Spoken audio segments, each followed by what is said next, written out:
Volkswagen's always been a big hybrid doubter. You almost got the feeling they kind of grudgingly brought out the Touareg hybrid. Maybe that's why the price was so ridiculous. But now they've got a hybrid car worth consideration. Let's drive this 2013 Jetta hybrid, check the tech, and see if they've got the religion.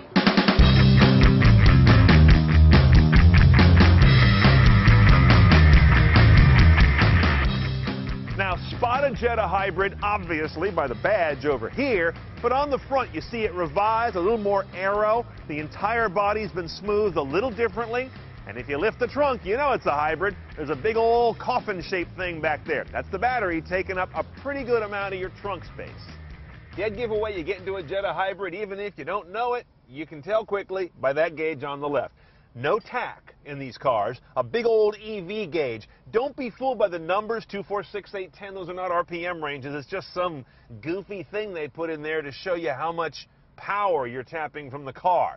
It takes up a lot of real estate. It doesn't tell you a whole lot. It's a very traditional boost or charge gauge. The usual crunchy 8-bit monochrome thing in the middle, that hasn't changed, and speedo and other gauges are normal. Now we get to our head unit. In this car, we've seen it many times before. The difference is when you hit the car button on the hybrid, you get to a bunch of energy or battery state displays. Energy flow shows you when you're charging, discharging, using gas or electric power. Zero emissions, interesting. This will give you all the time slices at which you are giving out zero emissions from the tailpipe. And then you've got your usual displays of fuel efficiency over time.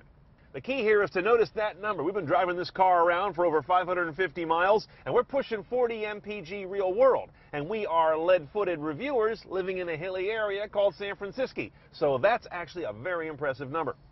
Now, the media sources are here on this little phone dial thing. It's an interface I've never gotten in love with. In fact, I hate it. Bluetooth streaming right there. We do have a nice display of meta tags.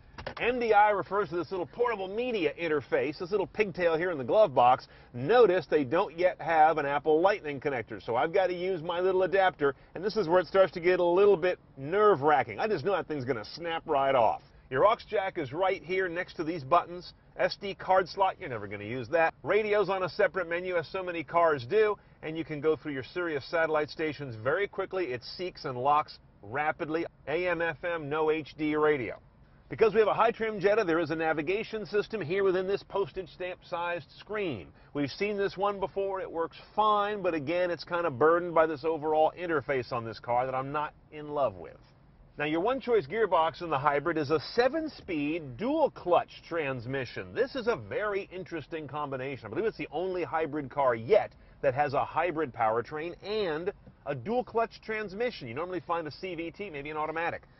You've got your gate over here for shifting as well. No paddles on the wheel are available, though. There's also a sport mode back here. Now, I got to hand it to VW. They didn't get lazy when they engineered this car. There's a ton of tech in this powertrain.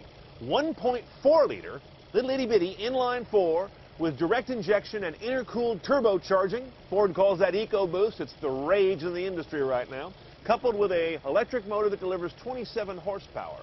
All combined, 170 horse, 184 foot-pounds of torque. Gets this 3,300-pound car to 60 in about 8.6, 8.7, while delivering an estimated 45 average MPG. As of our shoot today, there's not an official EPA number, but compare that to the much lower 34 combined on the TDI Jetta, which is no slouch.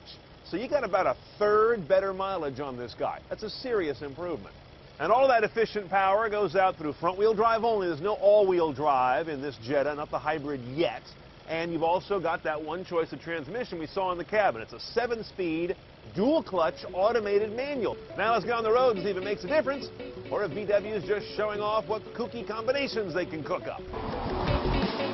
When you're on open road, it's actually quite rewarding. There's a lot of power, a lot of torque in particular on tap, and it comes on very consistently. A nice big fat flat torque curve as far as I can detect. The problem is when you're not on the highway or an open country road and you're kind of going on and off the power, you need to do the usual stop and go. This car is a disaster.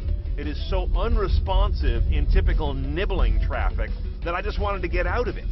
Specifically, the creep function, when you let off the brake and the car rolls forward, is weirdly synthetic. So first there's none, and then all of a sudden the car starts to roll forward like it's got the idle set at 2,000. The other big problem is applying the brakes.